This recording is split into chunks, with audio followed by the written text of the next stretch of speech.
কোরআনে কারিমের মঞ্চের মধ্যে কোনো ভয় আছে আপনাদের? ইমানদারের মতো জবাব দিয়ে বলুন। কোরআনের মঞ্চে কোরআন শুনতে, কোরআন বুঝতে আপনাদের কারো কোনো ভয় আছে? বরং কোরআনে কারিম শুনলে, জানলে মানুষের মধ্যে মনুষ্যত্ব সৃষ্টি হয়, মানুষের মধ্যে মানবতা তৈরি হয়। তাহলে এই কোরআনের মঞ্চের মধ্যে এত ভয় কেন, এত শঙ্কা কেন? ভয় এবং শঙ্কা কেন থাকবে? হ্যাঁ, ভয় এবং শঙ্কা থাকতো মুনাফিকদের অন্তরে।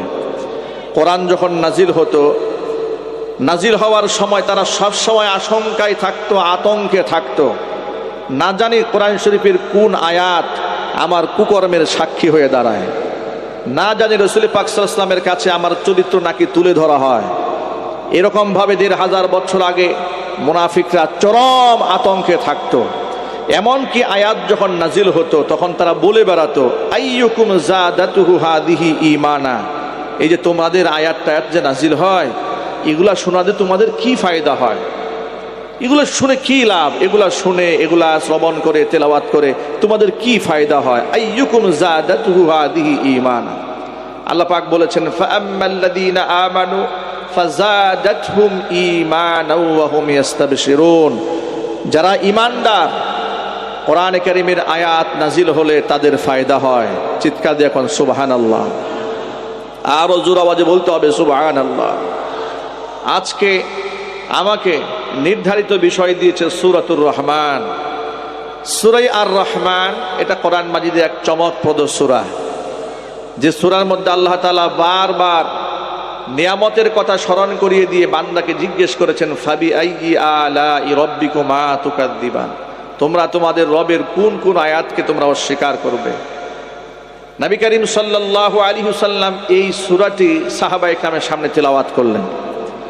তেলাওয়াত করার পরে সাহাবায়ে কেরাম যখন শুনলেন, হুজুর বললেন, আমি এই সূরাটি আমি লাইলাতুল জিনদেরকে আমি শুনিয়েছিলাম সূরা আর রহমান তেলাওয়াত করে। জিনেরা শ্রোতা হিসেবে তোমাদের চেয়ে অনেক শ্রেষ্ঠ ছিল, কারণ যতবার আমি তেলাওয়াতের কোরআন শরীফের এই আয়াতের মধ্যে এসেছি, ফাবি আইয়ি আলাই রাব্বিকুমা তুকাদ্দিবান, তোমরা আল্লাহর নিয়ামতের কোন কোন নিয়ামতকে তোমরা অস্বীকার করো, ততবার জিনেরা একেবারে সমস্বরে সকলে বলে উঠেছে, জি আল্লাহ, এমন কোন নিয়ামত নাই, এমন কোন নিয়ামত নাই তোমার যে নিয়ামতের সামান্য আমরা অস্বীকার করতে পারি, বরং সমস্ত প্রশংসা তোমার। চিল্লা এখন সুবহানাল্লাহ। যতবার আল্লাহ রাসূলের কথা বলেছেন ততবার জিনেরা এই সাক্ষ্য প্রদান করেছে। হাদিস শরীফের মধ্যে এসেছে, নবী করিম সাল্লাল্লাহু আলাইহি ওয়াসাল্লাম বলেছেন যে প্রতিটা জিনিসের মধ্যে একটি আকর্ষণীয় জায়গা থাকে। কোরআনে কারীমের চমকপ্রদ আকর্ষণের জায়গা হচ্ছে, এর দুলহান বলা যায়, আরুসা বলা হয় কোরআন মাজিদের সূরা আর রহমানকে। আর রহমান দিয়ে আল্লাহ পাক এই সূরার সূচনা করেছেন। আর রহমান আল্লামাল কোরআন, দয়াময়, প্রচন্ড দয়ালু আল্লাহ রাব্বুল আলামিন, যিনি কোরআন শিক্ষা দিয়েছেন। একটুখানি খুব ঠান্ডা মাথায় চিন্তা করবেন, রহমান শব্দের অর্থ দয়ালু, রহিম শব্দের অর্থ দয়ালু। এই কমন কথাটা আমরা সকলেই জানি, যেহেতু সূরা ফাতিহা আলহামদুলিল্লাহ সকলের মুখস্থ আছে। সূরা ফাতিহা মুখস্থ জানি কে কে? হাত দেখি তো ভাই। সূরা ফাতিহা কার কার মুখস্থ আছে? মাশাআল্লাহ। আল্লাহ পাক যেন এর পরিপূর্ণ বারাকা আমাদেরকে দান করেন। রহমান এবং রহিম, আমরা যখন বাংলা তর্জমা পড়ি আমরা কি বলি?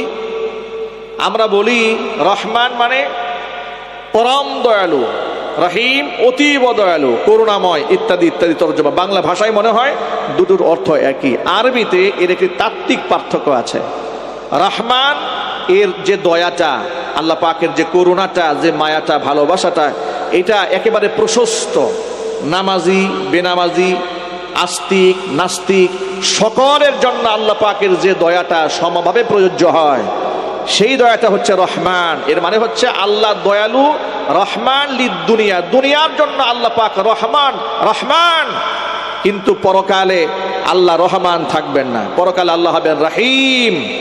আল্লাহ পাকের রহিম নামের গুণ আল্লাহ পাক সেদিন মানুষের সামনে তুলে ধরবেন, যার দরুন সেই দয়াটা বিশেষ শ্রেণীর মানুষ ছাড়া সকল ভারে সমহারে সবাই সেদিন আল্লাহর দয়া পাবে না। এই পৃথিবীতে আল্লাহ পাক তার রহমান আল্লাহ পাক তার এই রহমান নামের ইজহার এভাবে করেছেন, ধনী গরিব, রাজা প্রজা, আলেম জালেম, শিক্ষিত অশিক্ষিত, নামাজি বেনামাজি, আস্তিক নাস্তিক, সকলকে আল্লাহ পাক দয়া করেন। কোন ব্যক্তি যদি আল্লাহকে গালমন্দ করে তার রিজিক বন্ধ হয়ে যায় না। যদি আল্লাহ পাককে অশ্লীল ভাষায় কথোপকথন করে তারপরেও তার জবান বন্ধ হয়ে যায় না। কেউ যদি আল্লাহর বিরুদ্ধে খাতা কলমে লেখে কিংবা বই ছাপায় দেয়, তাতেও আল্লাহ রব্বুল আলামিন তার হাতটাকে অবশ করে দেয় না। এ দয়াটা কার? যদি বলেন ভাই দয়াটা কার? উদাহরণস্বরূপ বলি, এদেশের আলেম ওলামাদেরকে যখন স্বৈরাচারীর আমলে জেলখানায় নেওয়া হচ্ছিল, হাতের মধ্যে হাত করা, পায়ের মধ্যে ডান্ডা বেরি পরানো, এই দৃশ্যগুলো দেখে আমি নিজে 2018 সালে যখন মাহফিল মঞ্চ থেকে নামিয়ে হাত করা পড়ি আমাকে যখন নেওয়া হয়েছিল আদালত প্রাঙ্গণে, তা আমাদের খুব ঘনিষ্ঠ জনের লোকেরা বলেছিল, আচ্ছা হুজুর, এরা যে আলেমদের সাথে এত বিয়াদবি করে, আল্লাহ কি ওদের হাতগুলা অবশ করে দিতে পারে না? লোকেরা বলতো, এরা যে আলেমদের পায়ে ডান্ডা বেরি পরায়, এত বড় নাফরমানি এরা করে, গুস্তাখি এরা করে, আল্লাহ কি এদের পাগুলাকে অবশ করে দিতে পারে না? এই কথার জবাব কি? 1500 বছর আগে নবী করিম সাল্লাল্লাহু আলাইহি ওয়াসাল্লাম ব্যাখ্যা দিয়েছেন, এই দুনিয়াতে আল্লাহ পাকের প্রিয় ভাজন যারা, যাদেরকে আল্লাহ পছন্দ করেন, ওই সমস্ত ব্যক্তিরা দুনিয়াতে যদি পাপও করে, গুনাহও করে, পাপ করার কারণে আল্লাহ পাক ফাআজ্জালা লাহুল উকুবাতা ফিদ দুনিয়া, দুনিয়াতেই তাদের শাস্তি আল্লাহ পাক তড়িৎ গতিতে প্রদান করেন। কিন্তু যে সমস্ত ব্যক্তিদের আল্লাহ মোহাব্বত করেন না, ভালোবাসেন না, ফামসাকা আনহুল উকুবা, ওই সমস্ত ব্যক্তিদেরকে শাস্তি প্রদান করা থেকে আল্লাহ পাক নিজেকে গুটায় রাখেন, বিরত রাখেন, হাত্তা ইউয়াফিয়াহু বিহি ইয়াউমাল কিয়ামা, যাতে করে কিয়ামতের দিন তাকে পরিপূর্ণ শাস্তি প্রদান করা যায়। কারণ এই পৃথিবীতে একজন বান্দা যখন আল্লাহর জন্য ভালো কাজ করে, ভালো কাজটা এত বেশি পরিমাণ করে, বান্দার নিয়ামত যদি প্রাপ্তিটা দুনিয়াতেই দিয়ে দেওয়া হয় তাহলে বান্দা ঠকে যাবে। এই জন্য আল্লাহ তাআলা বান্দাদেরকে দুনিয়াটি সামান্যতম নিয়ামত দান করেন, বড় নিয়ামত আল্লাহর কাছে, ওয়াল্লাহু ইনদাহু হুসনুল মাআব, উত্তম বাসস্থান আর উত্তম নিয়ামত, চিরস্থায়ী নিয়ামত আল্লাহ পাক নিজের কাছে বান্দার জন্য সংরক্ষণ করে রেখে দেন। ইমানদার ব্যক্তিরা দুনিয়াতে কষ্ট পান, কিন্তু বেঈমান যারা, তারা অনেক ক্ষেত্রে নিয়ামত প্রাপ্ত হয়, দেখে মনে হয় যে কত সুন্দর লাইফ লিড করছে, জীবনযাপন করছে। একজন আলেমদের সাথে, এই আলেম ওলামাদের সাথে এই রাষ্ট্রে কি নিদারুণ আচরণ করা হয়েছে, কত নিকৃষ্টতম আচরণ করা হয়েছে, কিন্তু জালেমদের সাথে কি সেই আচরণ করা হয়? একটু জোর আওয়াজে বলেন না ভাই, জালেমদের সাথে কি সেই আচরণ করা হয়? সেদিন দেখলাম জুলাই আগস্টের গণহত্যাকারীদেরকে আদালতে তোলা হচ্ছে, হাতের মধ্যে হ্যান্ডকাপ পর্যন্ত নাই, পায়ের মধ্যে ডান্ডা বেরি নাই। যদি গণহত্যাকারীদের হাতে হ্যান্ডকাপ না থাকে তাহলে হাত পরাবেন কার হাতে? একটু আওয়াজ দিয়ে বলেন না ভাই, নাকি আপনাদের মধ্যে এখনো শঙ্কা আছে? একটু জোর আওয়াজে বলতে হবে। হ্যান্ডকাপ যদি গণহত্যাকারীদের পরানো না হয়, খুনিদের হাতে যদি পরানো না হয়, তাহলে এই হাত করার দরকারটা কি? তাহলে এই হাত করা আইন করে বাংলাদেশে নিষিদ্ধ করে দেওয়া উচিত। কথা জোরে বলতে হবে, ঠিক কিনা জোরে বলেন। আমার প্রিয় ভাইরা, আল্লাহ পাক হচ্ছেন রহমান, এতটা দয়া আল্লাহ পাকের আছে। এই দুনিয়াতে আল্লাহ পাক সকলকেই দয়া করেন, আস্তিককেও আল্লাহ বঞ্চিত করেন না, নাস্তিককেও আল্লাহ মাহরুম করেন না, নামাজি বেনামাজি সকলের জন্য আল্লাহ পাক রহমান। কিন্তু কিয়ামতের ময়দানে আল্লাহর দয়া সকলের জন্য ব্যাপক হারে বিস্তৃত থাকবে না, বিশেষ বিশেষ মানুষগুলোকে আল্লাহ পাক সেদিন দয়া করবেন। যার দরুন বেঈমান যারা, কাফির যারা, মুশরিক যারা, তারা সেদিন জাহান্নামী হবে। যদি হাসরের ময়দানে আল্লাহ পাক রহমান নামে সিফাতের বহিঃপ্রকাশ ঘটান, তাহলে কোনো ব্যক্তিকে আল্লাহ জাহান্নামে দিবেন না। সেদিন হবে আল্লাহ পাক রহিম, বিশেষ বিশেষ বান্দাদের জন্য আল্লাহর দয়া সেদিন বরাদ্দ হয়ে যাবে। চিৎকার দেখুন সুবহানাল্লাহ। আল্লাহ পাকের দয়া কিয়ামতে তারা পাবে। কোরআন মাজিদের সূরা আর রহমানের শুরুতে আল্লাহ বলছেন, আর রহমান আল্লামাল কোরআন, আমি হচ্ছি সেই প্রশস্ত দয়ার মালিক, যে মালিক বান্দাদেরকে আমি কোরআন শিক্ষা দিয়েছি। কোরআন শিক্ষা দিয়ে আল্লাহ তার বান্দাদের উপরে সবচেয়ে বড় দয়াটা করেছেন। আল্লাহু আকবার বলেন। মুফাসসিরিনে কেরামরা লিখেছেন যে আল্লামাল কোরআন, আল্লাহ কোরআন শিখিয়েছেন, এই কথা বলার আগে আল্লাহর সিফাতি 99টা নামের মধ্যে আল্লাহ পাক আর রহমান এটা উল্লেখ করেছেন। আল্লাহ চাইলে বলতে পারতেন আল কাহ্হারু আল্লামাল কোরআন, আল জাব্বারু আল্লামাল কোরআন, কিংবা আর রাহিমু আল্লামাল কোরআন, আল আজিজু আল্লামাল কোরআন, আল হাকিমু আল্লামাল কোরআন। এমনকি আল্লাহ পাকের শিক্ষক হিসেবে আল্লাহ যে মানুষকে শিখিয়েছেন, সেই হিসেবে এই ইলমের সাথে সামঞ্জস্য রেখে আল আলিমু আল্লামাল কোরআন বলতে পারতেন। কিন্তু আল্লাহ পাক আল আলিম, আর রহিম, আল আজিজ এগুলো বলেন না। আল্লাহ বলেন আর রহমান ও আল্লামাল কোরআন, মানে রহমান আমি আল্লাহ পাক যে প্রশস্ত দয়ার অধিকারী, আমার প্রশস্ত দয়ার মধ্যে সবচেয়ে গুরুত্বপূর্ণ দয়া হচ্ছে, বড় দয়া হচ্ছে মানুষকে আমি কোরআন শিখিয়েছি। কোরআন শেখানোর কারণে কি হয়েছে? অন্ধকারে ডুবে থাকা মানুষগুলো আলোর পথ পেয়েছি। ১,৫০০ বছর আগে আল্লাহ নবী বলেছেন খায়রুল কুরুনি করনি সুম্মাল্লাযীনা ইয়ালুনাহুম সুম্মাল্লাযীনা ইয়ালুনাহুম, পৃথিবীর মধ্যে সর্বশ্রেষ্ঠ যুগ হচ্ছে আমি মুহাম্মদ সাল্লাল্লাহু আলাইহি সাল্লামের যুগ। এমন যুগ কোরআন দিয়ে আল্লাহ নবী তৈরি করতে সক্ষম হয়েছিলেন। মানুষদেরকে তখন পাহারা দেওয়ার জন্য পুলিশের প্রয়োজন হয়নি, বরং প্রত্যেকটা মানুষ আপন আপন জায়গায় নিজেই নিজের পাহারাদার বনে গিয়েছিল। জোরে বলেন সুবহানাল্লাহ। শয়তানের ওয়াসওয়াসায় পড়ে যদি কেউ গুনাহ করেও ফেলেছে, দৌড়ে এসে নবী করিম সাল্লাল্লাহু আলাইহি ওয়াসাল্লামের সামনে স্বীকৃতি প্রদান করে ক্ষমা প্রার্থনা করেছে। উল্লেখযোগ্য হারে বলা যায় মাইজ ইবনে মালিক আল আসলামি আল আনসারী রাদিয়াল্লাহু তাআলা আনহু নবীজির কাছে আসলেন, এসে বললেন তাহিরনি ইয়া রাসূলুল্লাহ, হে আল্লাহর রাসূল আপনি আমাকে পাক বানান, আমি গুনাহ করে নিজেকে নাপাক বানিয়ে ফেলেছি। আল্লাহর নবী বললেন ওয়াইহাক ওয়াস্তাগফিরিল্লাহ ওয়া তুব ইলাইহি, বললেন ধমক দিয়ে সহায় দিলেন, বেটা যা আল্লাহর কাছে তওবা করো, আল্লাহর কাছে তওবা করো, মাগফিরাত প্রার্থনা করো। লোকটা চলে গেল। আবার পরের দিন আসলেন, এসে বলছেন তাহিরনি ইয়া রাসূলুল্লাহ, হে আল্লাহর রাসূল আপনি আমাকে পাক বানান, আমি গুনাহ করে নিজেকে নাপাক বানিয়ে ফেলেছি। আবার নবীজি একই কথা বললেন ওয়াইহাক ওয়াস্তাগফিরিল্লাহ ওয়া তুব ইলাইহি, চলে যাও আল্লাহর কাছে ক্ষমা প্রার্থনা করো। লোকটা চলে গেল। তৃতীয় দিন তিনি আবার আসলেন, এসে বললেন তাহিরনি ইয়া রাসূলুল্লাহ, হে আল্লাহর রাসূল আপনি আমাকে পাক বানান। নবীজি এবার তাকে পাল্টা প্রশ্ন করলেন, জিজ্ঞেস করলেন ফিমা উতাহিরুকা, আল্লাহর বান্দা তুমি বারবার বলছো আমাকে পাক বানান পাক বানান, এমন কোন কাজ করেছো যে তুমি ইস্তিগফার করলেও নিজেকে পরিত্রাণ করতে পারছো না? তিনি বললেন ইয়া রাসূলুল্লাহ মিনাজ জিনা, আপনি আমাকে জিনার গুনাহ থেকে পাক বানান।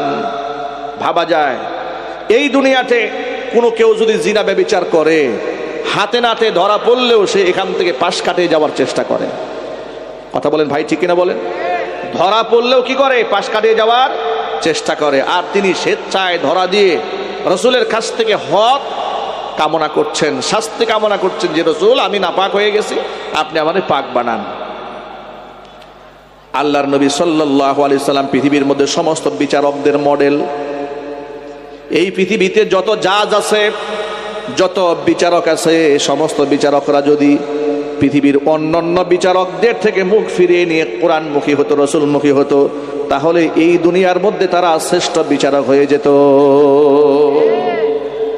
কিন্তু সমাজের মধ্যে দেখা যায় আল্লাহর নবীকে মডেল না বানানোর কারণে এই সমস্ত রাষ্ট্রের বিচারকেরা তারা নিরপরাধী মানুষকে অপরাধী বানায় আর অপরাধী মানুষকে নিরাপদ বানায়া দেয়। ঠিক কিনা জুড়ে বলে? অপরাধী ব্যক্তিরা নিরাপদ থাকে আর প্রকৃত যারা নিরাপরাধ মানুষ তাদেরকে অপরাধী বানায় দেওয়া হয়, কারণ তারা রাসূল পাক সাল্লাল্লাহু আলাইহি সাল্লামের আদর্শকে ফলো করে না। আমার যুবক ভাইরা, নবী করিম সাল্লাল্লাহু আলাইহি সাল্লামের কাছে বিচার চাওয়া হলো। এবার আল্লাহর নবী বিচার কার্যকর করবেন, তিনি হদ কায়েম করবেন। এবার তিনি জাস্টিফাই করার জন্য সাহাবীদের একটা টিম পাঠাই দিলেন।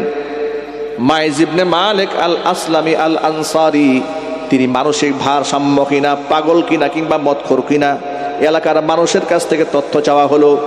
এলাকার মানুষরা সাক্ষ্য দিল তিনি মানসিক ভারসাম্যহীন নন, তিনি পাগল নন, তিনি উন্মাদ নন, তিনি সুস্থ মস্তিষ্কের মানুষ। সাহাবায়ে কেরাম স্বীকৃতি নিয়ে আসলেন, সাক্ষ্য নিয়ে আসলেন। এবার রাসূল বললেন, এক কাজ করো, মাইজ ইবনে মালিকের মুখের মধ্যে একটু নাক লাগিয়ে চেক দাও তো, সে শারিবাল খামরা, সে মদ্যপান করেছে নাকি। একেবারে মুখের মধ্যে নাক লাগিয়ে সাহাবায়ে কেরাম চেক দিলেন যে হ্যাঁ, তিনি মদ পান করেন নাই।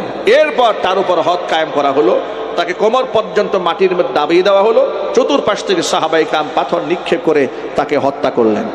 হত্যা করার সময় যখন প্রস্তর আঘাত করা হচ্ছে, এমন ওই সময় গা থেকে ফিনকি দিয়ে একটু রক্ত নবী করিম সাল্লাল্লাহু আলাইহি ওয়াসাল্লামের সাহাবী হযরত খালিদ বিন ওয়ালিদ রাদিয়াল্লাহু তাআলা আনহুর গায়ে এসে লেগেছে। তিনি তাকে ভৎসনা দিয়ে বলছে, তোমার মতো নিকৃষ্ট মানুষের রক্ত আমার গায়ে লেগেছে, তুমি ধ্বংস হও। নবীজি সাল্লাল্লাহু আলাইহি ওয়াসাল্লামের কানে আওয়াজটা পৌঁছলো। আল্লাহ নবী বললেন, তাকে তোমরা ভৎসনা করো না, তাকেই তোমরা গালমন্দ করো না। মাইজ ইবনে মালিক আল আসলামি আল আনসারী তওবা আল্লাহর কাছে এমন ভাবে কবুল হয়ে গেছে, যদি তার এই তওবার মোকাবেলায় 70 জন গুনাহগার বান্দাকে দাঁড় করায় দেওয়া হয় যারা এই অপরাধী, আর যদি তার একটা তওবা বিপরীত দাঁড় করায় দেওয়া হয়, আল্লাহ পাক সকলের তওবা কবুল করে নিবেন। ভাইরা আমার, বুঝাতে চেয়েছি কোরআন দিয়ে সমাজ কায়েম করার পরে এমন জামানা তৈরি হলো যাদেরকে পুলিশ দিয়ে পাহারা দেওয়ার প্রয়োজন হয় নাই, নিজেই নিজের পাহারাদার হয়েছে। জোরে বলতে হবে আল্লাহু আকবার। আল্লাহর সবচেয়ে বড় দয়া, আল্লাহ মানুষকে কোরআন শিখিয়েছেন। কোরআনে কারীম কার বাণী? জোরে বলেন তো ভাই, এটা কার বাণী? আল্লাহ মানুষকে কোরআন শিখিয়ে সবচেয়ে বড় দয়া করেছেন। আল্লাহ পাক নিজে এখানে আল্লামাল কোরআন, আমি মানুষকে কোরআন শিখিয়েছি। কোরআনে কারীমকে যারা শিখে, যারা শেখায়, তাদের মর্তবা আল্লাহ রব্বুল আলামিন বৃদ্ধি করে দেন। যারা কোরআনে কারীমের ধারক হয়, বাহক হয়, হামিলুল কোরআন হয়, তাদের আকাশচুম্বী মর্যাদা আল্লাহ পাক বাড়ায় দেন। নবী করিম সাল্লাল্লাহু আলাইহি ওয়াসাল্লাম বলেছেন, হাদিসটা বুখারীতে এসেছে, হুজুর বলেন, আল মাহিরু বিল কুরআনি মা সাফারাতিল কিরামিল বাররা, এই পৃথিবীতে যারা দক্ষতার সাথে, যোগ্যতার সাথে কোরআনে কারীম তেলাওয়াত করতে জানে, ওই সমস্ত ব্যক্তিদের মর্যাদা নৈকট্যপ্রাপ্ত ফেরেশতা তুল্য হয়ে যায়। ওয়াল্লাযী ইয়াকরাউল কুরআন, আর যারা কোরআনে কারীমের তেলাওয়াত করে, ওয়ায়াতাতাউ, কোরআন পড়তে কষ্ট হয়, ধাক্কায় ধাক্কায় ঠেলে ঠেলে কোরআন তেলাওয়াত করে, কিন্তু তেলাওয়াত বন্ধ করে না, এবং কি তার জন্য তেলাওয়াত করতে বড় কষ্ট হয়। ওয়া হুয়া শাকুন আলাইহি, কষ্ট হয়, এরপরও বান্দা কোরআন তেলাওয়াত বন্ধ করে না। নবী করিম সাল্লাল্লাহু আলাইহি ওয়াসাল্লাম বলেছেন, লাহু আজরান, আল্লাহ পাক বান্দা বান্দির নাম আমল নামায় ডাবল সওয়াব লিখে দেন। এই জন্য কোরআনে কারীম যারা শিখে, যারা শেখায়, তাদের মর্তবা অনেক বেশি। রাসূল পাক সাল্লাল্লাহু আলাইহি ওয়াসাল্লাম বলেছেন, খায়রুকুম মান তাআল্লামাল কুরআনা ওয়া আল্লামা, তোমাদের মধ্যে সর্বশ্রেষ্ঠ সেই ব্যক্তি যে ব্যক্তি নিজে কোরআন শেখে, অপরকে কোরআনে কারীম শিক্ষা দেয়। এই যে আল্লাহ পাক মানুষকে কোরআন শিখিয়ে দয়া করলেন, এই পৃথিবীতে যারা কোরআনের শিক্ষক ছিলেন, পৃথিবীর প্রথম সারির মুআল্লিম যারা ছিলেন, তাদের মর্তবা, তাদের মর্যাদা আল্লাহ পাক এতটা উপরে উঠিয়ে দিয়েছেন। বিখ্যাত সাহাবী উবাই ইবনে কাব রাদিয়াল্লাহু তাআলা আনহু, যিনি কাতেবে ওহী ছিলেন, কোরআনে কারীমের আয়াত যখন নাজিল হতো তিনি সেটা নিজ হাতে লিখে সংরক্ষণ করতেন। নাম হচ্ছে উবাই ইবনে কাব রাদিয়াল্লাহু তাআলা আনহু। উবাই ইবনে কাব রাদিয়াল্লাহু তাআলা আনহুকে আল্লাহর নবী ডেকে বলছেন, এ উবাই, আল্লাহ পাক আমাকে হুকুম করেছে আমি যেন তোমাকে সূরা বায়িনা তেলাওয়াত করে শোনাই। উবাই ইবনে কাব রাদিয়াল্লাহু তাআলা আনহু অবাক হয়ে গেলেন। আল্লাহ তাআলা আমাকে শোনাতে বলেছেন। এর মানে আওয়া সাম্মানি ইয়া রাসূলুল্লাহ, হে আল্লাহ রসুল, আল্লাহ যখন আমাকে কোরআনে কারীম শিখাতে বলেছেন, আমার সামনে বর্ণনা করতে বলেছেন, নবীজি আপনি মেহেরবানি করে বলেন তো আল্লাহ পাক কি তার জবানে আমার নামটা উচ্চারণ করেছে নাকি? আওয়া সাম্মানি, আল্লাহকে আমার নাম উচ্চারণ করেছেন? রাসূল বলেন, হ্যাঁ উবাই, আল্লাহ তোমার নাম ধরে বলেছেন আমি যেন তোমার কোরআন শেখাই। সুবহানাল্লাহ। আল্লাহর জবানে উবাই ইবনে কাব রাদিয়াল্লাহু তাআলা আনহুর নাম উচ্চারিত হয়েছে। কেন উচ্চারিত হয়েছে? কারণ তিনি কোরআন শরীফের শিক্ষক ছিলেন। আচ্ছা, আমাদের দেশের স্কুল কলেজ বিশ্ববিদ্যালয়ের মধ্যে মাদক আছে না নাই? সাক্ষ্য কিন্তু সকলে একটু জোরে দেন নাই, আরো জোরে বলতে হবে, মাদক আছে না নাই? ঢাকা বিশ্ববিদ্যালয়ে মাদক আছে না নাই? বরং মাদক সেখানে নির্বিঘ্নে নিশ্চিন্তে সেখানে লোকেরা সেবন করতে পারে, কোনো অসুবিধা হয় না। যদি কোনো ব্যক্তি সেখানে প্রকাশ্যে গাঁজা সেবন করে তাতে কোনো অসুবিধা নেই। বয়ফ্রেন্ড গার্লফ্রেন্ড নিয়ে ঘুরে বেড়ায় তাতেও কোনো অসুবিধা নাই। কিন্তু অসুবিধা ছিল বিশ্ববিদ্যালয়ে কোনো ছেলে যদি মুখের মধ্যে দাড়ি রেখে মাথায় টুপি দিয়ে সঠিক সময় জামাতে নামাজ আদায় করেছে, তার পেছনে গোয়েন্দা লাগিয়ে দেওয়া হয়েছে, রয়ের এজেন্টদেরকে লাগিয়ে দেওয়া হতো তারে মৌলবাদ আখ্যা দেওয়ার জন্য। আর এই কাজগুলা করতো কারা? এই কাজগুলো জাতির সামনে খুব বৃহৎ পরিসরে পরিকল্পিতভাবে শখ একে জাতির সামনে উপস্থাপন করত প্রথম আলো এবং ডেইলি স্টার নামক জঘন্য বাংলাদেশ বিরোধী দুটি পত্রিকা। আমি আপনাদেরকে বলবো, এই প্রথম আলো এবং ডেইলি স্টার, এরা ডেইলি স্টার নয়, এরা হচ্ছে দিল্লি স্টার। প্রথম আলো নয়, এগুলা হচ্ছে প্রথম অন্ধকার। আমরা অন্তর্বর্তীকালীন সরকারকে ইদানিং দেখতে পাচ্ছি তারা হঠাৎ করে প্রথম আলো ডেইলি স্টারের প্রতি খুব নমনীয়। আমার বুঝে আসে না, যারা স্বৈরাচারীকে তৈরি করলো, স্বৈরাচার তো পালালো, কিন্তু এখনো পর্যন্ত প্রথম আলো টিকে আছে কিসের জুড়ে? যদি বলেন খুঁটির জুড়ে টিকে আছে, তাহলে কথায় আছে ছাগল নাচে খুঁটির জুড়ে। যে খুঁটির জুড়ে ছাগলটা নাচে সেই খুঁটিটা আগে তুলে ফেলতে হবে। আজকে গোটা বাংলাদেশের মানুষ প্রথম আলোর বিরুদ্ধে দাঁড়িয়েছে, ডেইলি স্টারের বিরুদ্ধে দাঁড়িয়েছে, কিন্তু প্রথম আলো আপন মহিমায় দাঁড়িয়ে আছে, যেন তাকে বলার কেউ নাই, তার বিরুদ্ধে কথা বলার কেউ নাই। আপনারা প্রথম আলো বাদ দিয়ে দেন, ডেইলি স্টার বাদ দিয়ে দেন, দৈনিক জঘন্য কণ্ঠ বাদ দিয়ে দেন, ৭১ বাদ দিয়ে দেন, এই সবগুলা পত্রিকা বাংলাদেশের স্বার্থ বিরোধী কাজ করে, কথা বলতে হবে ঠিক কিনা? এগুলো বাদ দিয়ে এই ডিসেম্বর মাসেই বাংলাদেশের সর্বাধিক জনপ্রিয় পত্রিকা আমার দেশ প্রকাশিত হচ্ছে ইনশাআল্লাহ। বাংলাদেশের সিংহপুরুষ মাহমুদুর রহমান, আল্লাহ পাক যেন তার নেক হায়াত দারাজ করেন, জোরে কোন আল্লাহুম্মা আমিন। আপনাদের কাছে তিনি একজন সাংবাদিক কিংবা সাহিত্যিক এতটুকুন পরিচয় থাকতে পারে, আমার কাছে তার পরিচয়টা ভিন্ন। 2013 সালে শাপলা চত্বর তৈরি হয়েছিল। 2013 সালে গোটা বাংলাদেশের মানুষ একজন আলেমের নেতৃত্বে এক হয়েছিল। গোটা জাতিকে ঐক্যবদ্ধ করার পেছনে সবচেয়ে বড় ভূমিকা যেই পত্রিকাটি পালন করেছিল, সেই পত্রিকার নাম হচ্ছে আমার দেশ পত্রিকা। আজকে সেই আমার দেশ পত্রিকা এই ডিসেম্বর মাসে আবার নতুন করে বাংলাদেশে সাপ্লাই হতে যাচ্ছে। আমার দেশ পত্রিকার সাথে দেশের মুসলমানেরা ছিল, দেশপ্রেমিকরা ছিল, ভারতের আগ্রাসন বিরোধী এই পত্রিকার পক্ষে গোটা জাতিকে থাকতে হবে। আপনারা কি প্রস্তুত আছেন ইনশাল্লাহ? কারা কারা আছেন হাত দেখতে চায়। আমার দেশ পত্রিকাকে গ্রহণ করবেন, ডেইলি স্টার এবং প্রথম আলোকে নিষিদ্ধ করে দেবেন, বলেন না ইনশাল্লাহ? হকারদেরকে বলে দেবেন তারা যেন আমার দেশ পত্রিকা বিতরণ করে, প্রথম আলো, ডেইলি স্টার এই ধরনের পত্রিকাগুলো এলাকার মধ্যে যেন না নিয়ে আসে, তাদেরকে বলবেন। আপনারা সাপোর্ট দেবেন তো ইনশাআল্লাহ? বলেন না ইনশাআল্লাহ? কেন দিবেন শোনেন।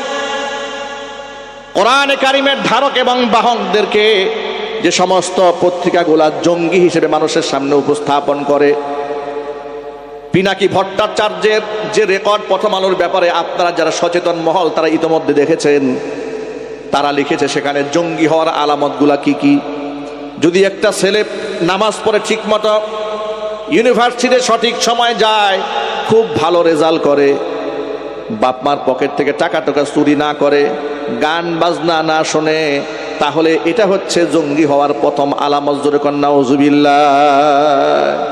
পত্রিকার পাতায় জঙ্গি হওয়ার প্রথম আলামত হিসেবে যে এটা লিখেছে সে ইসলামের পরম বন্ধু। আপনারা যেভাবে আওয়াজ দেন মনে হচ্ছে খুব আতঙ্কে আছেন। যারা পত্রিকার ভাষায় এমন কথা লেখে যে নামাজ পড়লে সে হচ্ছে জঙ্গি, তারা কি মুসলমানদের বন্ধু? তারা কি মুসলমানদের শত্রু? এই শত্রুদের সাথে আমাদের কোনো আপোষ নাই। ঠিক কিনা জুড়ে বলেন? মনে রাখবেন, আল হুব্বু ফিল্লাহ ওয়াল বুগযু ফিল্লাহ। কাউকে যদি আমরা ভালোবাসি আল্লাহর জন্যই ভালোবাসবো, কাউকে যদি আমরা ঘৃণা ভরে প্রত্যাখ্যান করি সেটা আল্লাহর জন্যই আমরা ঘৃণা ভরে প্রত্যাখ্যান করব। আমরা কারো দালালি করি না, আমরা কোরআন এবং সুন্নাহর দালালি করি। ঠিক কিনা বলেন? কোরআন সুন্নাহর পক্ষে যারা কথা বলবে, যাদের অন্তরে দেশপ্রেম আছে, স্বাধীনতা সার্বভৌমত্বের পক্ষে যারা কথা বলবে, যারা লড়বে, আমরা তাদের পক্ষে লড়ে যাব ইনশাআল্লাহ। একটু ভালো করে ঠান্ডা মাথায় শোনেন। মুফতি হারুন ইজহার হাফিজাহুল্লাহ, তার বক্তব্য আপনার সাংবাদিকদের স্টেটমেন্টে আপনারা দেখেছেন। সাংবাদিকদের সামনে তিনি যে সাক্ষাৎকার দিয়েছিলেন তার ইন্টারভিউটা আপনারা ইতিমধ্যে অনেকে শুনেছেন, যে আলেমদেরকে এই প্রথম আলোর সাথে সংশ্লিষ্ট সাংবাদিকরা কিভাবে নির্যাতন করেছে, রিমান্ডে নিয়ে টর্চার করেছে, কত কষ্ট তাদেরকে দিয়েছে, এবং আলেম ওলামাদের ব্যাপারে কত জঘন্য ভাষায় তারা হেডলাইন করেছে। ঢাকা বিশ্ববিদ্যালয়ের যে সমস্ত ছেলেরা প্রকাশ্যে গাঁজা সেবন করে তাদের কিনে এই সমস্ত পত্রিকা কিংবা এই সমস্ত সাংবাদিক কিংবা বুদ্ধিজীবীদের কোনো এক্সকিউজ ছিল না, কোনো মন্তব্য ছিল না। কিন্তু যখনই এদেশের ধর্মপ্রাণ মুসলমানেরা সেখানে দাড়ি পড়েছে, নামাজ পড়েছে, টুপি পড়েছে, তাদেরকে জঙ্গি, মৌলবাদ, উগ্রবাদ কিংবা আন্ডারওয়ার্ল্ডের সদস্য হিসেবে পরিচিত করার জন্য এই সমস্ত পত্রিকাগুলো ভূমিকা পালন করেছে। কথা বলেন, ঠিক কিনা বলেন?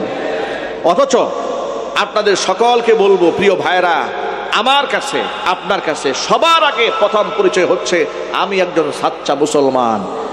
আল্লাহ যে বিধান কোরআনে দিয়েছেন, যে বিধান আল্লাহ রসুল দিয়েছেন, সেটা হাসি মুখে মানতে চায়, সেটা সমাজে বাস্তবায়ন করতে চায়।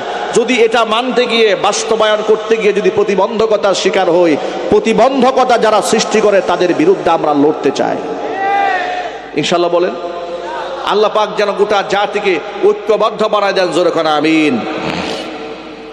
যে কথা বলতে চাচ্ছি সেটা হলো, আল্লাহ বলেন আর রহমান ওয়া আল্লামাল কোরআন, দয়াময় আমি আল্লাহ, আমার সবচেয়ে বড় দয়া বান্দাকে আমি কোরআন শিখিয়েছি। কোরআন শেখাবার কারণে কি হয়েছে একটু লক্ষ্য করেন। রাত যখন 2টা বাজে, রাত যখন 3টা বাজে, আপনারা বিশ্ববিদ্যালয়ের ক্যাম্পাসগুলো একটু ঘুরে দেখবেন। 2:30 বাজে, 2টা বাজে, দেখবেন ইয়াং এবং তরুণ তরুণীরা ফেসবুক, হোয়াটসঅ্যাপ, ভাইবারে অন্যায় প্রেম আদান প্রদান করে, হারাম রিলেশনের সাথে জড়িত হয়ে যায়। কিন্তু একই বয়সের অসংখ্য ছাত্রছাত্রী মাদ্রাসায় পড়ে, কসম আল্লাহর, বিশেষ করে যতগুলা কওমি মাদ্রাসা আছে, আবাসিক মাদ্রাসা, হাজার হাজার ছাত্রছাত্রী সেখানে পড়াশোনা করে। একটু মাদ্রাসার মধ্যে রাত 3টা বাজে নজর দিবেন, 2:30 বাজে নজর দিবেন। আমার কথা আপনি শুধু শুধু কেন বিশ্বাস করবেন? হাটাজারি মঈনুল ইসলাম হাটাজারি মাদ্রাসায় আপনি 3 দিনের জন্য মেহমান হয়ে যান, জামিয়া রহমানাতে মেহমান হয়ে যান, বাবুনগরে মেহমান হয়ে যান, পটিয়া মাদ্রাসায় মেহমান হয়ে যান, এই সমস্ত বড় বড় মাদ্রাসার মধ্যে মেহমান হয়ে 3 দিন অবস্থান করেন। রাত 3টা বাজে, 2:30 বাজে যে বয়সের যুবক যুবতীরা ফেসবুক, হোয়াটসঅ্যাপ, ভাইবারে অন্যায় প্রেম ভালোবাসায় নিজেরা একেবারে ডুবে যায়, ওই মুহূর্তে লক্ষ লক্ষ হাজার হাজার মাদ্রাসা ছাত্ররা তাহাজ্জুদের নামাজে দাঁড়িয়ে যায়। কোনো প্রেসক্রিপশন দিয়া মাদক বন্ধ করা যাবে না কোরআন ছাড়া। আমি আমার ভাষায় এই জন্য বলি, বুদ্ধিজীবীদের পরামর্শ নিয়ে রাষ্ট্র না চালিয়ে পরামর্শ নিতে হবে দেশ বরেণ্য আলেমদের কাছ থেকে। অন্তর্বর্তীকালীন সরকারকে অন্তরে অন্তঃস্থল থেকে মোবারকবাদ জানাচ্ছি তার এই সম্মানজনক সিদ্ধান্তের কারণে। গোটা রাষ্ট্র স্বাধীনতা সার্বভৌমত্ব যখন হুমকির মুখে পড়েছে, আমাদের পার্শ্ববর্তী দেশের আগ্রাসন যখন দেশের মধ্যে বাঘের মতো থাবা দিতে চেয়েছে, গোটা রাষ্ট্রের মূল্যবান সম্পদ এদেশের হযরত উলামায়ে কেরামের সাথে ডক্টর মোহাম্মদ ইউনূস একান্তে পরামর্শ নিয়েছেন। ঠিক কিনা বলেন? দেশ ৭১-এ স্বাধীন হওয়ার পর থেকে এই ২০২৪ পর্যন্ত আলেম ওলামাদেরকে সম্মান দিয়ে, আলেমদেরকে সামনে বসিয়ে দেশের কোনো প্রধানমন্ত্রী, প্রধান উপদেষ্টা এভাবে তাদের কথাগুলো কাছ থেকে শুনেছেন, মতামত নিয়েছেন, এমন কোনো ঘটনা কি বিগত জীবনে ঘটেছে? একটু জোরে বলেন। তাহলে তার এই ভালো কাজটাকে মোবারকবাদ দেওয়ার কি দরকার আছে না নাই? তারা আলেমদের কথা শুনেছেন, তারা সব ধর্মের মানুষের কথা তারা শুনেছেন, রাজনীতিবিদদেরকে মূল্যায়ন করেছেন, বিভিন্ন রাজনৈতিক দলের নেতা এবং মুখপাত্রদের বক্তব্য তিনি শুনেছেন। আমি বলবো ডক্টর মোহাম্মদ ইউনূসকে আপনি যেমন আলেমদেরকে কাছে টেনেছেন, আপনাকেও মোবারকবাদ জানাচ্ছি।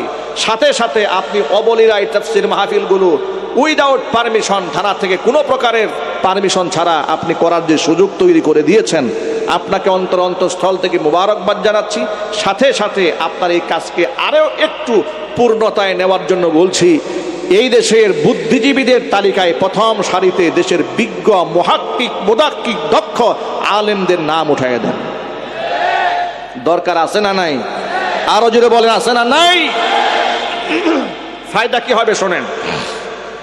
দেশের বড় বড় মাদ্রাসাগুলো হাজার হাজার, ২,০০০, ৫,০০০, ১০,০০০ ছাত্র যেখানে আবাসিক থাকে, ওই সমস্ত মাদ্রাসার ভেতরে আপনি যদি একেবারে চিরুনি অভিযানও চালান, মাদ্রাসার কোনো ছাত্র, কোনো শিক্ষক একজনকেও মাদকের সাথে জড়িত পাবেন? আওয়াজ আমি সকলের কাছ থেকে শুনতে চাই। যদি মিথ্যা হয় আপনি দাঁড়িয়ে বলবেন, তাহলে আমি আপনার সাথে ইনশাআল্লাহ এই ব্যাপারে যৌক্তিকভাবে আপনি দাবির মোকাবেলা করতে পারেন। আপনি হৃদয়ের গভীর থেকে শ্রদ্ধা নিবেদন করে এই সত্যকে হাসি মুখে স্বীকার করে বলুন, মাদ্রাসার কোনো একটা ছাত্রের হাতে আপনি সিগারেট পাবেন, গাঁজা পাবেন, যেখানে সিগারেট তো আপনার গাঁজা, আফিম, হেরোইন তো দূরের কথা, সামান্য সিগারেট পর্যন্ত যারা স্পর্শ করে না। আমার প্রশ্ন হচ্ছে, গোটা সমাজ ব্যবস্থার মধ্যে এত মাদক, এত সন্ত্রাসী, এত গুন্ডা, এমন নোংরা সমাজের ভেতরে থেকেও একটি প্রতিষ্ঠানের মধ্যে তার প্রধান প্রিন্সিপাল মুহতামিম সাহেব এতগুলো ছাত্রকে মাদক মুক্ত রাখলেন কি করে? এটা হলো প্রশ্ন। ঠিক কিনা বলেন? আমাদের দেশে মাদকের ব্যাপারে একটা আইন আছে। ২০২১ সালে স্বৈরাচারী সরকার আইন করেছে। আইন কি? আইনটা হচ্ছে এই, যদি কোনো ছেলের বয়স ২১ বছর হয়ে যায়, ছেলে মেয়ের বয়স, তারা প্রাপ্তবয়স্ক। এই প্রাপ্তবয়স্ক ছেলে মেয়ে যদি সরকারের কাছে মদ পান করার পারমিশন চান, তাহলে সরকার বিবেচনা করে তাকে মদ পান করার লাইসেন্স দিতে পারেন। আর কোনো মহল্লায় যদি লাইসেন্স প্রাপ্ত ১০০ মদখোর থাকে, তাহলে তারা যদি ট্রেড লাইসেন্স চান, যে আমরা এলাকায় একটা মদের বার খুলতে চাই কিংবা দোকান দিতে চাই, তাহলে তিনি মদের দোকানও দিতে পারবেন। কেন? দেখেন, একটু লক্ষ্য করেন। এই সেনাবাহিনী যখন কিছুদিন আগে যৌথ অভিযান পরিচালনা করছিল, ঢাকা শহরে একটা প্রাইভেট কার আটকালো। আটকাবার পরে দেখে প্রাইভেট কারের মধ্যে অনেক মদের বোতল আছে, একটা মহিলা মদ্যপান করছে। সেনাবাহিনীর অফিসার যখন তাকে ধমক দিয়েছে, আপনি মাদক নিয়ে যাচ্ছেন কোথায়, মহিলা সাংবাদিকদের সামনে কি বলেছিল? বলেছিল, আমার তো লাইসেন্স আছে। খুব ভালো করে শোনেন, ওই যে আপনাদেরকে বললাম ২১ বছর বয়সে লাইসেন্স দেওয়া যায়। সে সেনাবাহিনী অফিসারকে জোর গলায় বলছে, আপনারা আমাকে হ্যারাসমেন্ট করছেন কেন? আমি মদ খাচ্ছি, আমার পকেটের টাকায় খাচ্ছি, আমার হাতে লাইসেন্স আছে। চিন্তা করেছেন? চুরি তো চুরি, সিনা চুরি। মদ আল্লাহ করলেন হারাম, বান্দা লাইসেন্স দেয় কি করে? আপনাদের আওয়াজ নাই। মদ কি হুজুররা হারাম করেছে? মদ কে হারাম করেছেন? তাহলে মানুষ লাইসেন্স দিল কি করে? এ আইন কি করে তৈরি হলো? এই আইন কারা তৈরি করলো? আমি আপনাদেরকে বলি, ওদের জিজ্ঞেস করলে ওরা বলে যে মাদক তো নিষিদ্ধ করা যাবে না, অমুসলিমরাও দেশে থাকে, মাদক নিয়ন্ত্রণ আইন করা উচিত। এই জন্য ওরা নিয়ন্ত্রণ আইন করেছে। নিয়ন্ত্রণ মানে কি? নিয়ন্ত্রণ মানে হচ্ছে, মদ যদি কেউ হোটেল সালাদিয়াতে খায় তাহলে হারাম, কিন্তু মদ যদি কেউ 5 স্টারে খায় তাহলে এটা মুস্তাহাব। কথা বলেন, ঠিক কিনা বলেন? ওপেনে। আপনি দেখবেন 5 স্টার হোটেলগুলোতে যাবেন, বারে যাবেন, সুন্দর আপনাকে পরিবেশন করছে মদ, একেবারে গ্লাসে গ্লাসে টুকা দিয়া মদ্য সেবন করছে, হুইস্কি পান করছে, কি মজা। মানে ওখানে এগুলো সব হালাল, আর গরিবরা খাইলেই এটা হারাম। এই ভণ্ডামি বাদ দিতে হবে। 1500 বছর আগে কোরআনে কারীমের আয়াত নাযিল করে আল্লাহ বলেছেন, ইয়া আইয়ুহাল্লাযীনা আমানু ইন্নামাল খামরু ওয়াল মাইসিরু ওয়াল আনসাবু ওয়াল আজলামু রিজসুম মিন আমালিশ শাইতান ফাজতানিবুহু লাআল্লাকুম তুফলিহুন। হে ঈমানদারগণ, 4টি জিনিস হচ্ছে শয়তানের নাপাক কর্মকাণ্ড পরিহার করতে হবে। 1 নাম্বার হচ্ছে ইন্নামাল খামরু, 1 নাম্বার হচ্ছে মদ, 2 নাম্বার হচ্ছে জুয়া, 3 নাম্বার হচ্ছে মূর্তি, 4 নাম্বার হচ্ছে ভাগ্য নির্ধারণকারী তীর। এগুলা হচ্ছে শয়তানের নাপাক কর্মকাণ্ড, ফাজতানিবুহু, পরিহার করতে হবে। তাহলে মদকে পরিহার করার জন্য, ছেড়ে দেওয়ার জন্য নির্দেশ দান করেছেন কে? আল্লাহ। মদকে করলেন হালাল, বান্দা দিছে সার্টিফিকেট। বান্দা কি দিচ্ছে? সার্টিফিকেট দিচ্ছে। এই জন্য বান্দার সার্টিফিকেট দেওয়ার কারণে দেশে অসংখ্য মদখোর তৈরি হয়েছে। কিন্তু মাদ্রাসাগুলোর মুহতামিম সাহেবরা সন্তানদেরকে নিজের সন্তান তুল্য আদর করে, স্নেহ করে, সোহাগ করে, কোরআন শিখিয়ে, হাদিস শিখিয়ে তাদের মধ্যে ক্ষুধা ভীতি এমনভাবে ঢুকিয়ে দিয়েছে, আপনি যদি একজন মাদ্রাসা শিক্ষায় শিক্ষিত, কোরআন শিখেছে এমন কোনো ব্যক্তিকে হত্যাও করেন, এরপরে তাকে মদ খাওয়াতে পারবেন না। ঠিক কিনা জুড়ে বলেন? এই জন্য আমি বলেছি, বুদ্ধিজীবীদের কাতারে আলেমদেরকে বসিয়ে দিন, আলেমদের পরামর্শ নিন। গোটা দেশকে মাদক মুক্ত করা সময়ের ব্যাপার। আপনি আলেমদের পরামর্শ নিন। ধর্ষণ মুক্ত সমাজ বানানো একেবারে 1-2 ব্যাপার। কথা বলেন ভাই, ঠিক কিনা বলেন? আমরা কি এদেশের আলেমদেরকে মূল্যায়ন করতে পারবো না ইনশাআল্লাহ? জুড়ে বলুন ইনশাআল্লাহ। এবার আপনারা বলুন, আলেমরা কি আসলে রাষ্ট্রের বোঝা? আরো জোরে বলেন, রাষ্ট্রের বোঝা? আলেমরা হচ্ছে রাষ্ট্রের জন্য নিয়ামত। বরং এই আলেম ওলামারা রাষ্ট্রের যে কোনো ক্রাইসিস মোমেন্টে, ক্লান্তি লগ্নে, সেটা দুনিয়াবি ব্যক্তি হোক, অন্য কোনো ব্যাপারেই হোক, যখনই কোনো মুসিবতের সম্মুখীন হয়েছে, আলেমরা একেবারে ভাই ভাই মিলেমিশে একাকার হয়ে মানুষের সাহায্যের জন্য সবার আগে হাত বাড়িয়ে দিয়েছে এই দেশের ওলামারা। কথা বলেন ঠিক কিনা? আল্লাহ রাব্বুল আলামিন কোরআন শিখিয়ে বান্দার উপরে সবচেয়ে বড় দয়াটা করেছেন। ওই কোরআন শিক্ষা আল্লাহ তাআলা আমাদের জন্য ফরজ করে দিয়েছেন। উপস্থিত সকল ভাইদেরকে বলছি, তাহলে কোরআনে শিক্ষায় শিক্ষিত হওয়ার কারণে হাজার হাজার কওমি মাদ্রাসার ছাত্র এবং ছাত্রীরা, উস্তাদেরা মাদক মুক্ত জীবন গড়তে সক্ষম হয়েছে। তাহলে সেই কোরআন শিক্ষার দরকার আমাদের সকলের জন্য আছে না নাই? আমরা সকলে কোরআনে কারিমের ছাত্র হতে চাই। রাজি আছেন না ইনশাআল্লাহ? কারা কারা রাজি? হাত দেখি তো ভাই। ইনশাআল্লাহ আমরা নিজেরাও কোরআন পড়ব, সন্তানদেরকেও আমরা কোরআন পড়াবো। আমরা বলি ইনশাআল্লাহ। কোরআন নিয়ে বাঁচতে চাই, কোরআন নিয়ে মরতে চাই, কোরআন বক্ষে ধারণ করে কোরআনের ভালোবাসা নিয়ে হাসরের ময়দানে দাঁড়াতে চাই। আল্লাহ পাক যেন আমাদেরকে কবুল করেন। জোরে কোন আমিন। আল্লাহর পথে চলা, আল্লাহর কথা বলা আল্লাহ তাআলা আমাদের সকলের জন্য সহজ বানায় দেন। যারা আল্লাহর পথে চলে, আল্লাহর কথা বলে, আল্লাহকে ভালোবেসে সপেছে জীবন, তাদের কিসের ভয়, কে করে পরাজয়, শহীদি তামান্নাতে নাচে তার মন।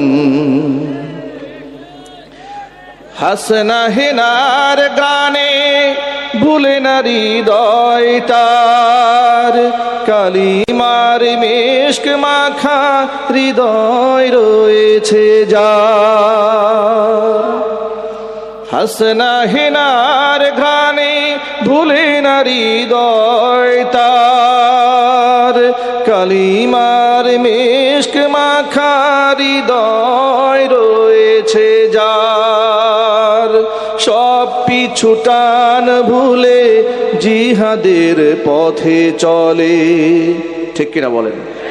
সব পিছুটান ভুলে জিহাদের পথে চলে, সে তো তার ঈমান বলে। যারা আল্লাহর পথে চলে, আল্লাহর কথা বলে, আল্লাহকে ভালোবেসে সপেছে জীবন, তাদের কিসের ভয়, কে করে পরাজয়, শহীদি তামান্নাতে নাচে তার মন। যারা আল্লাহর পথে চলে, আল্লাহর কথা বলে, আল্লাহকে ভালোবেসে সপেছে জীবন, তাদের কিসের ভয়, কে করে পরাজয়, শহীদি তামান্নাতে নাচে তার মন। আল্লাহ রাব্বুল আলামিন আমাদের ঈমানি শক্তিকে বৃদ্ধি করে দিন। এতক্ষণ পর্যন্ত আপনাদের সামনে যে কথাগুলো বলেছি, সবার আগে আল্লাহ তাআলা আমাকে, আমার ভাইদেরকে, মা বোনদেরকে আমল করার তৌফিক দান করুন, আমিন। ওয়া আখিরু দাওয়ানা আনিল হামদুলিল্লাহি রাব্বিল আলামিন। আসসালামু আলাইকুম ওয়া রাহমাতুল্লাহি ওয়া বারাকাতুহু।